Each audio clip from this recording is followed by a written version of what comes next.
So one thing to keep in mind is if you talk to biologists or to chemists, they will call things in different ways when you look at binding. So if we look at an equilibrium, but let's look at the simplest binding equilibrium. Let's say A plus B is an equilibrium with a complex AB, right? So we call this Ka and Kd. So the association rate constant, Ka, and the dissociation rate constant. So the equilibrium for chemists, we would write Ka would be Ka over Kd, right? So the equilibrium association constant is Ka over Kd with units per molar. Whereas if you talk to biologists, they talk about Kd, the dissociation equilibrium constant, Kd over Ka. So it's just the reverse with units molar. So they will say, okay, I have 100 nanomolar binder. And they will say, wow, that's pretty good. Whereas in chemistry, 100, 1 over 100 nanomolar would be very weak binder. So you have to be a bit careful. So this is for the biologist and this chemist.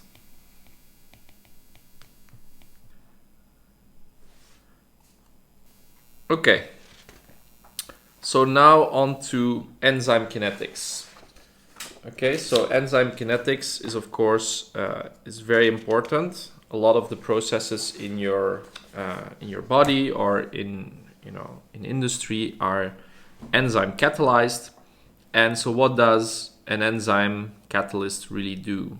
Okay, so let's look at enzyme catalysis.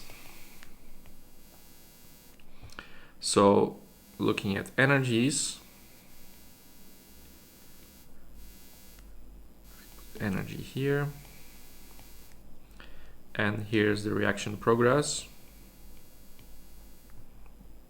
We have the reactants and we have the products.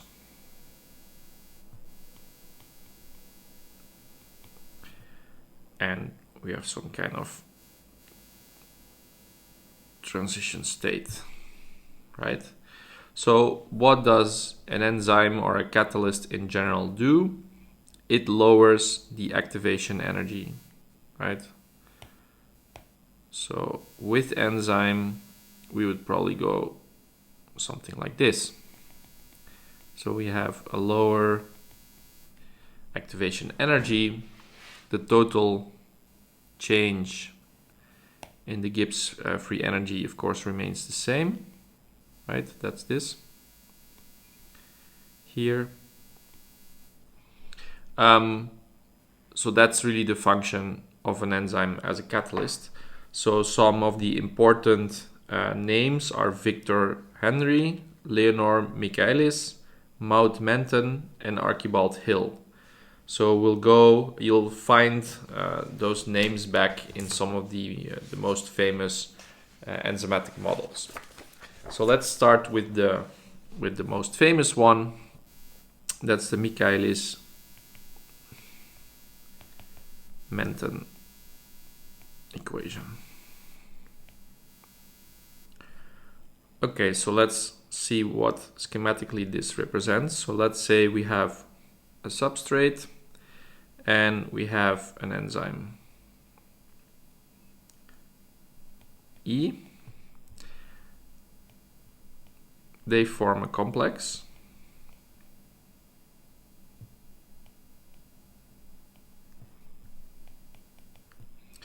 And that leads to a product. And the enzyme is, of course, recovered. It's not used, it's a catalyst. So in equations, that would be enzyme plus substrate in equilibrium with K1, minus 1 with a complex, and with K2 we go to enzyme plus product. Okay, let's write the rate equations. ds dt is minus K1 E times S plus K minus 1 times C. dE dt minus K1 times E times S plus K minus 1 times C plus K2 times C. And the CDT K1 times E times S minus K minus 1 times C minus K2 times C. And for the product, dP dt, that's easy, K2 times C. Okay, so in the original examples of Michaelis and Menten, they assumed that the substrate, right, S, is in instantaneous equilibrium with the complex. So that means that K1 and K minus 1 are much faster than K2. So K1 times E times S equals K minus 1 times C, right? And the total enzyme concentration, ET, is the free enzyme plus the complex, right? So then we can write the total enzyme concentration times S divided K minus 1 over K1 plus S. So that means that the rate of producing product, let's call it V, is K2 times C is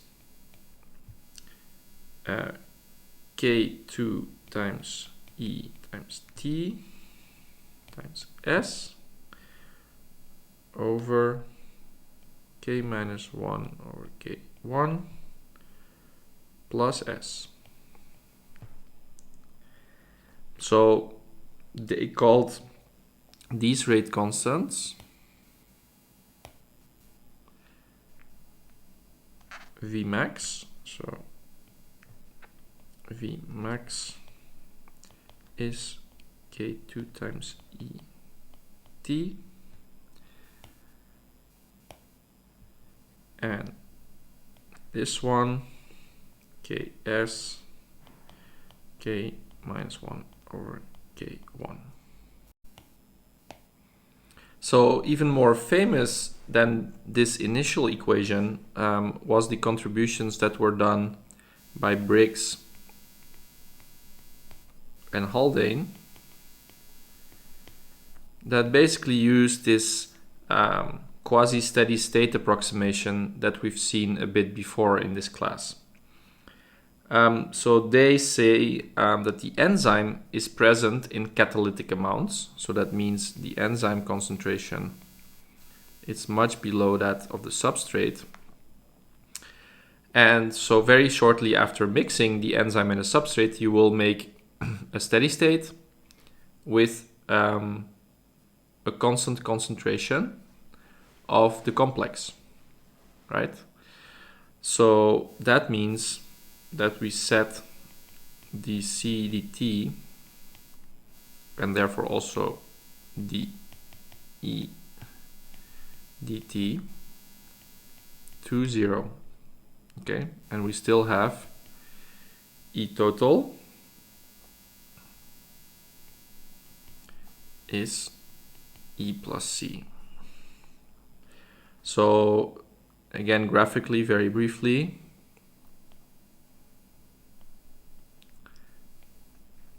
concentrations versus time, you would have the free enzyme decreasing and then staying constant. The enzyme complex, in this case C, also having a short induction and then remaining constant, and then basically for the product you'll have a small induction period, and then this would go up. So in enzyme kinetics in general, they don't, well, in the old times they didn't leave the reaction progress much, and we'll see later why that is, and this would be substrate concentration. So they wouldn't wait until you reach completely the equilibrium, because then this approximation doesn't hold, right? If you wait very long, your enzyme concentration eventually will go back to the original concentration here, and the complex will disappear once your project goes all the way to completion. Okay, so let's rewrite these equations. Sorry. So we'll have K1 times E times S minus K minus 1 times C minus K2 times C approximately 0. Right? We do the steady state approximation, and from that we can say, sorry, K1 times ET times S over K1 times S plus K minus 1 plus K2 equals ET times S over S plus K minus 1 plus K2 over K1. Okay, so now if we replace this equation of C and we substitute it in the rate equation here, right, K2 times C, we get V equals dP dt is K2 times C equals K2 times ET times S, S plus K minus 1 plus K2 over K1. Okay, and that basically we rename now Vmax times S over S plus Km. So in this case, K2 times E is Vmax, the orange, and this term is Km, which most people nowadays call the Michaelis-Menten constant, right? So let's just for clarity write that out. So Km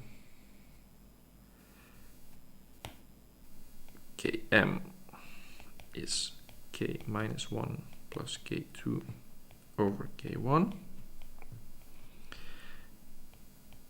and Vmax is K2 times ET.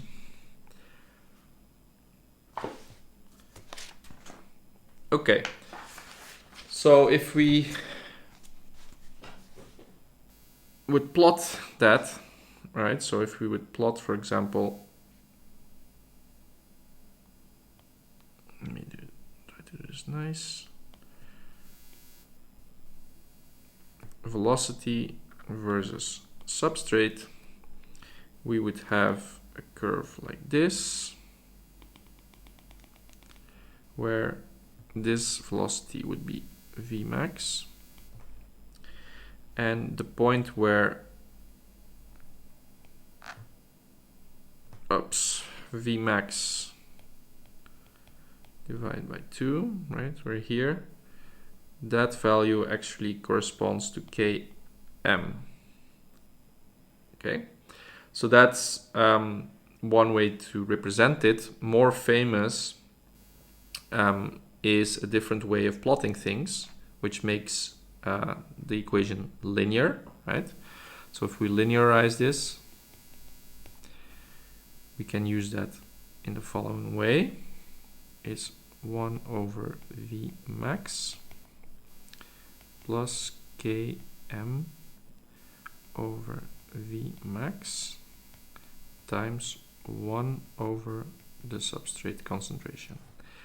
And this is what's called the Lineweaver-Burke representation. And the plot then becomes a bit simpler maybe.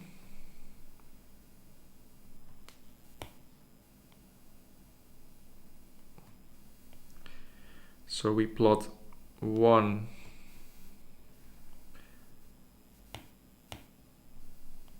over S versus 1 over velocity, and we get a curve like this, where the slope is Km over V max, and the intercept here is 1 over V max.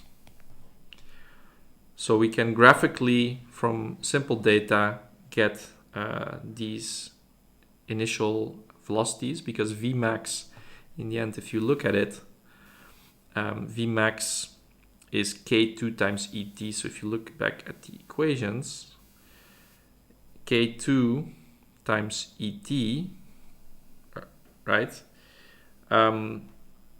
is basically the fastest you can go, right? If we say that all the enzyme, the total concentration, so that of E and that of C together, that's the highest concentrations you can get.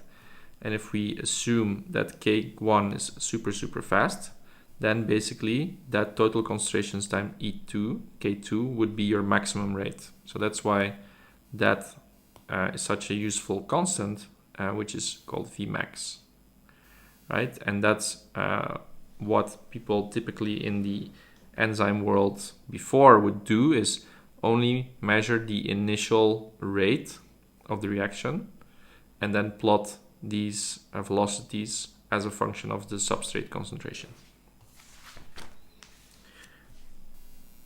Okay, a variation on this is the reversible Michaelis-Menten,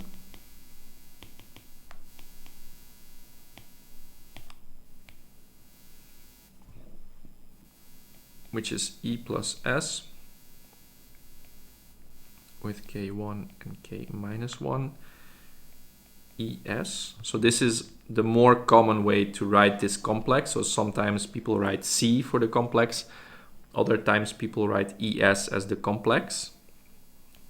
You just then really have to be careful in your notation that when you write E times S and ES, that you really differentiate between that. It just sometimes creates some misunderstanding. Okay, so we still have E total. The total enzyme concentration is E plus ES. Okay, I'm starting to drop the brackets now to be a bit faster and shorter in the notation. So the rate DES, so that of the complex dt, is approximately 0. So again, this is this steady state approximation.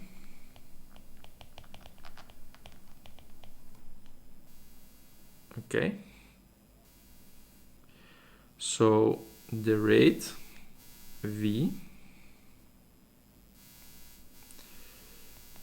is dp dt is Vf S over Ks minus Vb P over Kp over 1 plus S over Ks plus P over Kp. And here Vf is K2 times Et, and Vb is K minus 1 times Et. So these are the maximum forward, max forward, and the max backward rates, okay? And Ks is K minus 1 plus K2 over K1. Kp is K2 plus K minus 1 over K minus 2. Okay, so at equilibrium, we have V is the PdT, right? Which is 0. So that means that Vf times S over Ks equals Vb times P over Kp. And the K equilibrium constant would be P equilibrium over S equilibrium is V forward times Kp over Vb times Ks. And this is known as the Haldane equation.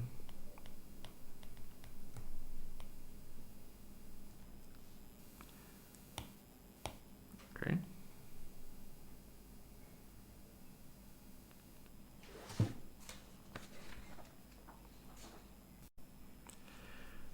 Okay, again, looking at some specific cases, what is very important in enzymes is inhibitors. So let's look at inhibition. And inhibition can happen in different ways. So the first one is called competitive inhibition.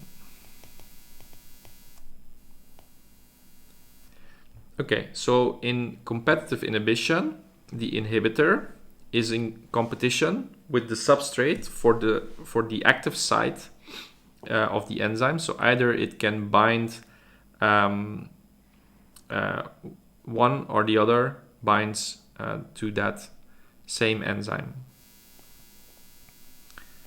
So let's look again. So we have an enzyme with a binding site, which gives you again the same situation, right? So the substrate is bound to the enzyme, which can give you the product, and it gives you back the enzyme.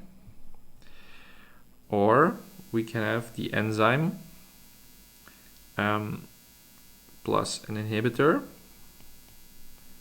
Let's call it I, and that can be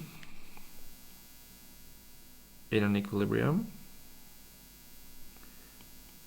I'm just for simplicity going to draw it in the same binding site. So the inhibitor and the substrate are competing for the same enzyme, but they cannot bind both at the same time, right? So let's look at the equation. So we have for the top part enzyme plus substrate, K1, K minus 1, forming the complex E plus P, and we have the enzyme plus the inhibitor, and let's call that Ki and K minus I of the enzyme inhibitor complex. So we're not going to derive all of these equations, but the overall rate is V max S Km 1 plus 1, I over ki plus s. Okay, and of course k capital I is the equilibrium of the inhibitor, which is k minus I over ki, right? So that's for this equation here. So what's interesting about this? So let's look again if we would make this Lineweaver-Burk plot. Right, we make the Lineweaver-Burk plot and we plot 1 over V versus 1 over substrate. Here we have 0, 0. Then depending on the concentration of the inhibitor, you get something interesting. So let's take some different colors. Okay, so we'll have a certain slope here. And when we increase the concentration,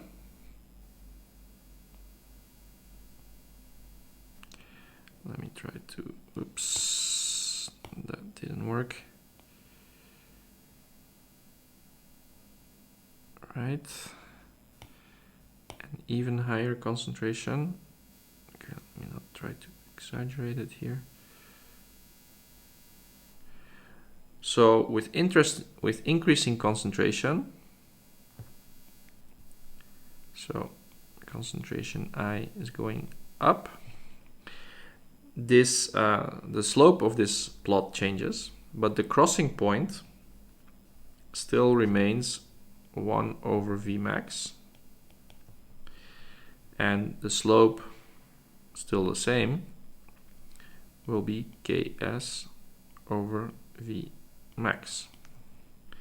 Right, so just when you make this Lineweaver-Burk plot and you look at, qualitatively at the shape of these things, and you see this crossing point, then you know, hey, I'm looking at competitive inhibition.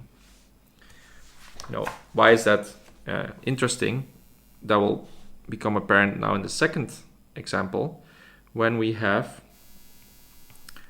uncompetitive inhibition.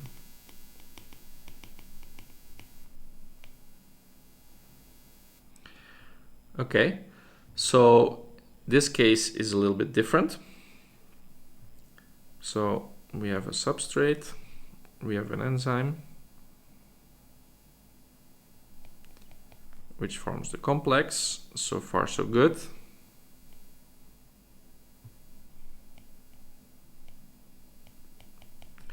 And that still gives the product and returns the enzyme as usual. But now we have an inhibitor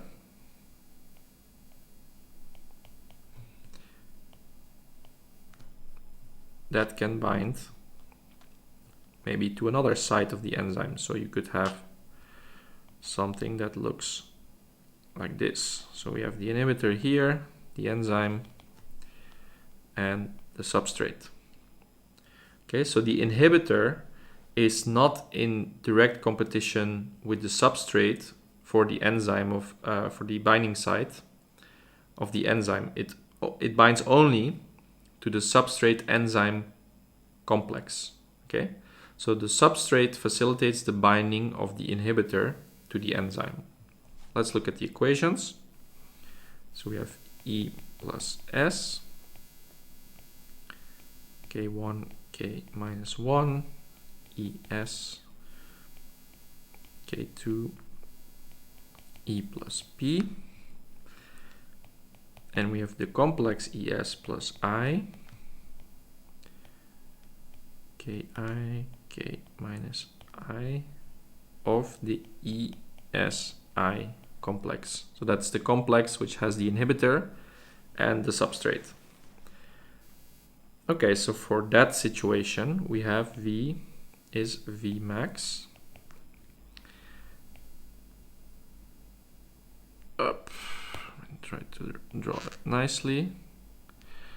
Okay, of S over 1 plus I over Ki So this is again the equilibrium constant here. Ki is Ki minus or over K minus I, right? It's the same as in the previous case. And then we have here Km over 1 plus I over Ki plus S. Okay, so that whole monster, again, going to the Lineweaver-Burk plot,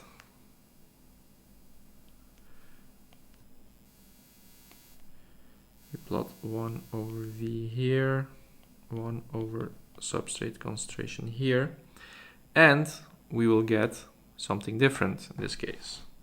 So here we will get parallel lines with increasing concentration of the inhibitor. So actually the 1 over Vmax will change with the inhibitor concentration. The slope is still Ks over Vmax.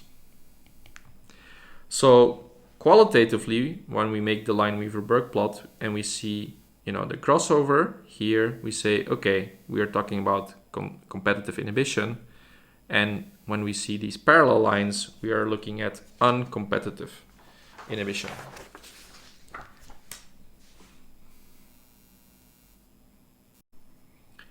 Okay, a couple more cases. Non-competitive inhibition.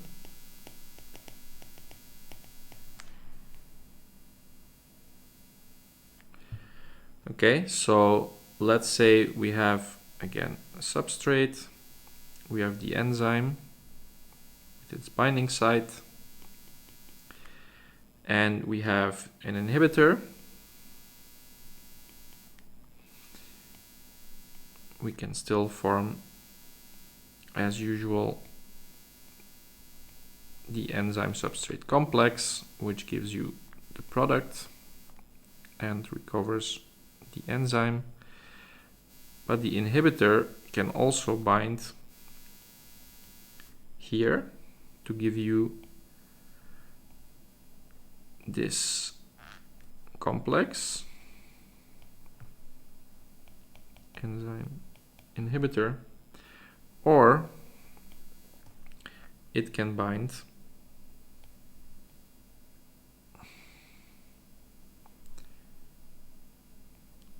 let's say here. Okay, equations. So we have E plus S,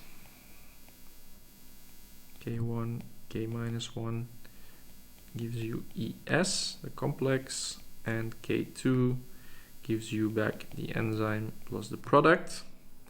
We have E plus I that can form, let's call it Ki1 and K minus I1 to give you EI, and ES plus I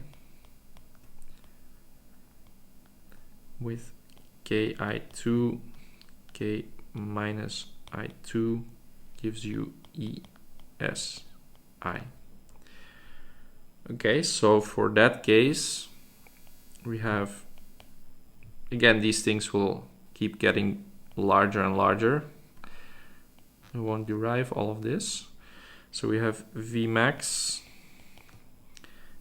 would be 1 plus I over Ki. Again, sorry, Ki1. So that's the first equilibrium of the inhibitor. S, and then we have Km 1 plus I over Ki1 over 1 plus I over ki2 plus s. Okay, so ki1 is again the first equilibrium, right? So ki1 here and ki2 here.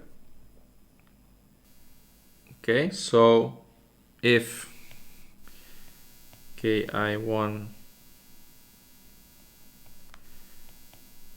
is equal to ki2 is equal to a more general one, which we again just use ki, so that means the affinity of the inhibitor for the enzyme is independent on whether the substrate is bound or not. You can reduce to Vmax over 1 plus I over Ki times S over Km plus S.